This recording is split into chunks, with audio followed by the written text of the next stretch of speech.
passamos a apresentar Diocese em Evangelização. Adão sentiu que estava só, né? Ou seja, sentiu solidão. Por quê? Ele percebeu que entre todas as coisas criadas faltava alguém semelhante. Vejam bem, faltava alguém semelhante, mas não igual, né? E Deus percebe que alguma coisa está errada, né, na obra da criação ali, e vai perceber que Adão está precisando de alguma coisa que o faça feliz, que complete a sua vida e que lhe dê condições de aproveitar do paraíso, de tudo aquilo que é colocado à sua frente, mas feliz, realizado, completo, né? Aí nós vemos a história bonita ali, que Deus pôs Adão no sono, tirou lá uma costela, né, e fez a mulher. Adão ficou feliz e vai dizer agora assim, ossos dos meus ossos, carne da minha carne, né? Não só essa questão também de ter alguém do lado, mas Deus quer o homem, a pessoa humana, feliz, quer o homem, a pessoa humana, a mulher, né, realizada por inteira, né? Vejam, depois que Adão encontrou lá a sua parceira ou a sua companheira, não lhe faltou mais nada. Tinha o paraíso à sua frente, era amigo de Deus, não faltava o que comer e tinha alguém semelhante a si. Não precisava de mais nada, era uma pessoa completa, né? Ou seja, Deus é aquele que vem ao encontro da pessoa para completar o que falta. Por isso que precisamos ser amigos de Deus, porque sendo amigo de Deus, Deus conhece o nosso coração, conhece os nossos anseios e vai fazer de tudo para que nós possamos também ser felizes e realizados, como Adão foi. Depois nós vamos olhar para o Evangelho, que tem bastante dicas interessantes para a nossa vida cristã. Começando pela pergunta ali dos fariseus para Jesus, se era permitido conceder carta de divórcio, né, lá no tempo de Moisés. Jesus vai dizer sim, é permitido. Mas por quê? Porque vossos corações são duros.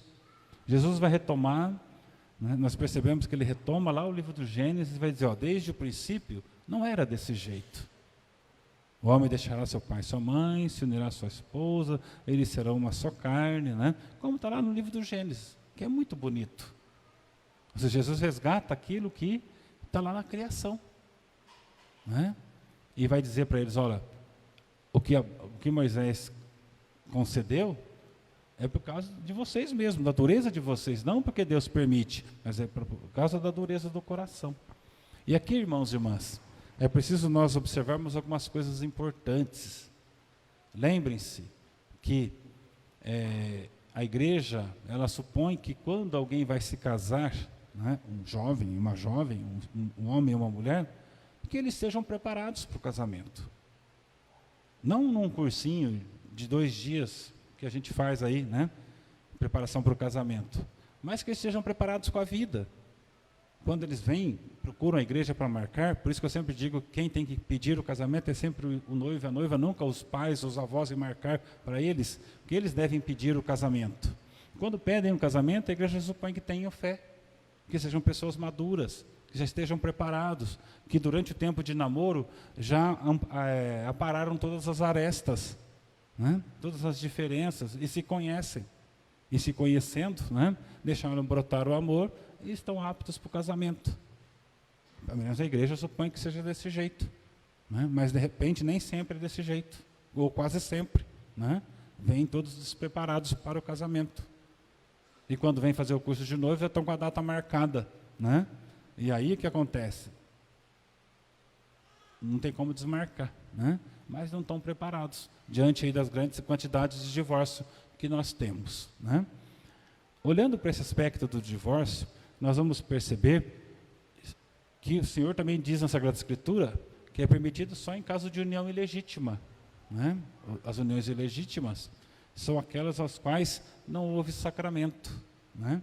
Ou que não podiam ter se casado por algum impedimento canônico, que é uma outra conversa que não cabe para nós aqui neste momento, né? Chamada uniões ilegítimas.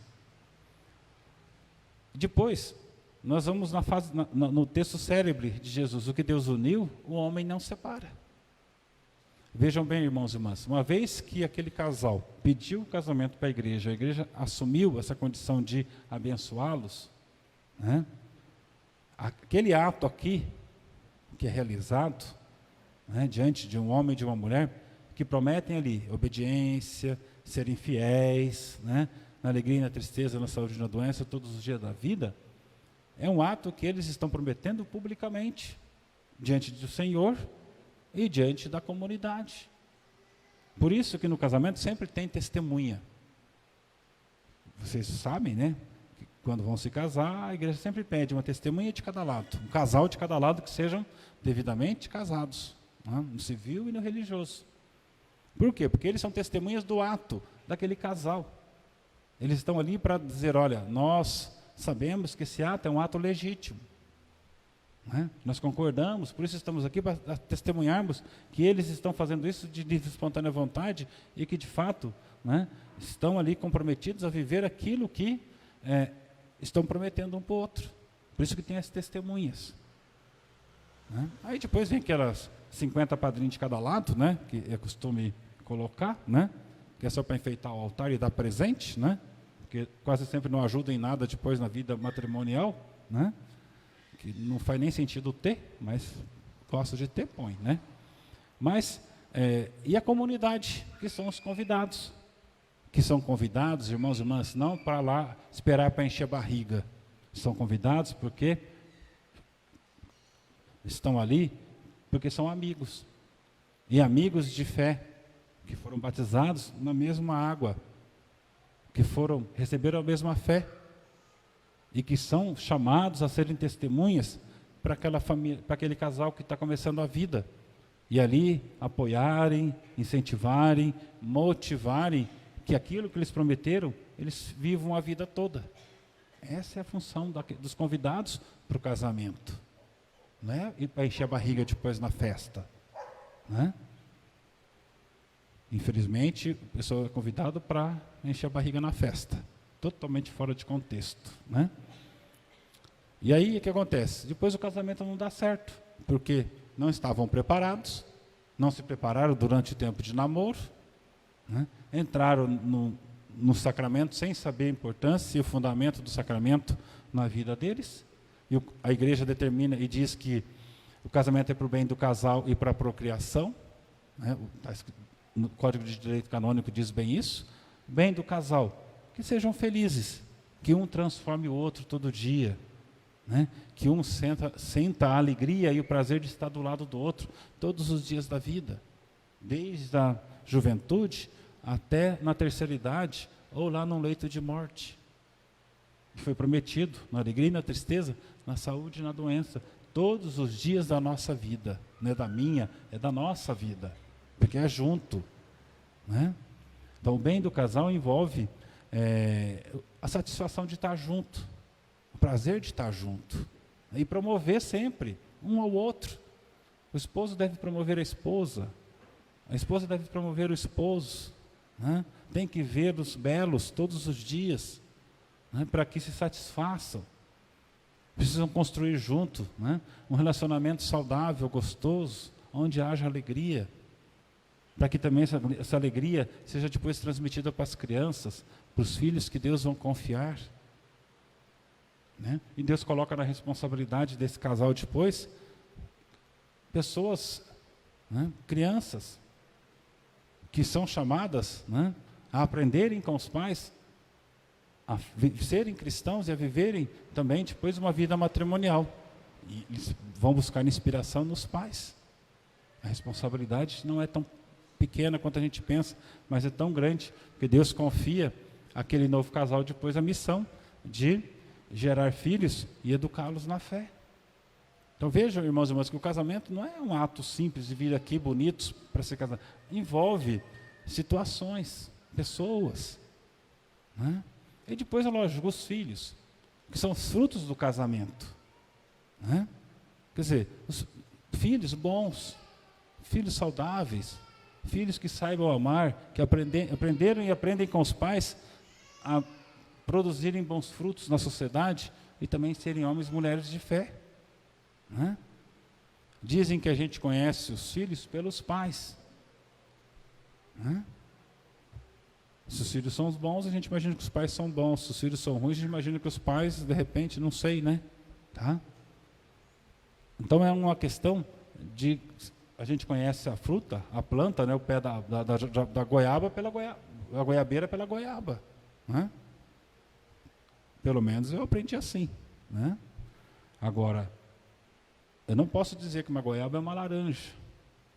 E de repente, na família, né, cristã, não foi criado cristãos, foram criados outras pessoas que não são cristãs. Quer dizer, os frutos não foram saudáveis, não foram bons, porque de repente não houve uma estrutura suficiente para essa criança crescer.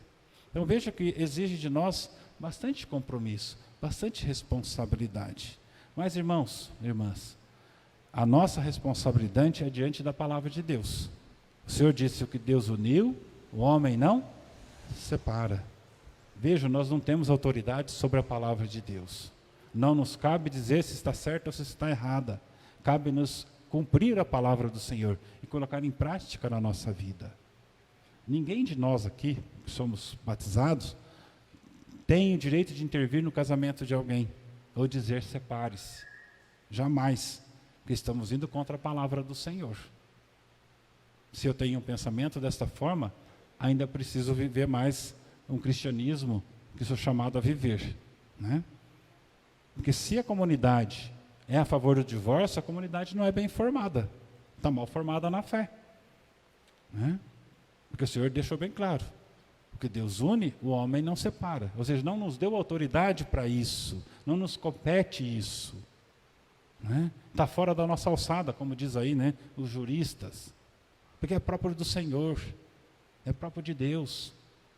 Nós devemos agir naquilo que nos compete apenas, mas naquilo que Deus age, é Ele que vai fazer, é Ele que vai intervir se for necessário, mas não cada um de nós. A nossa missão é, pelo contrário, motivar, incentivar que todos os casais sejam felizes, que todos os casamentos deem certo, que todos sejam fiéis. Esta é a missão do cristão.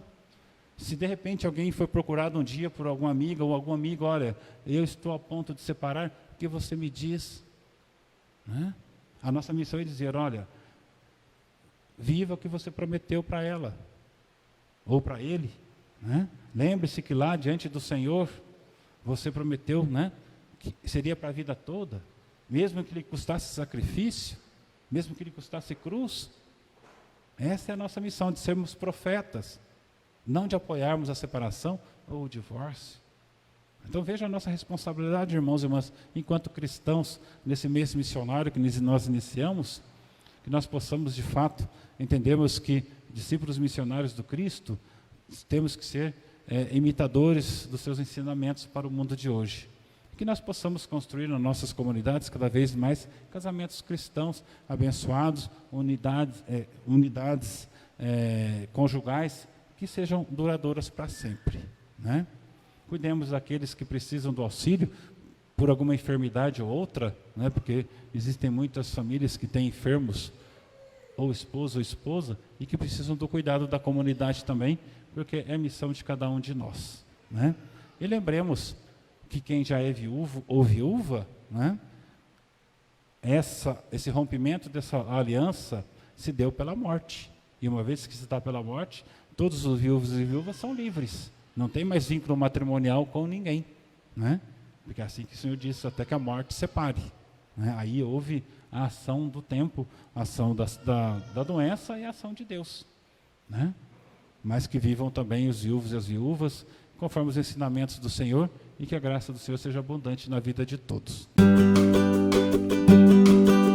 Diocese em Evangelização.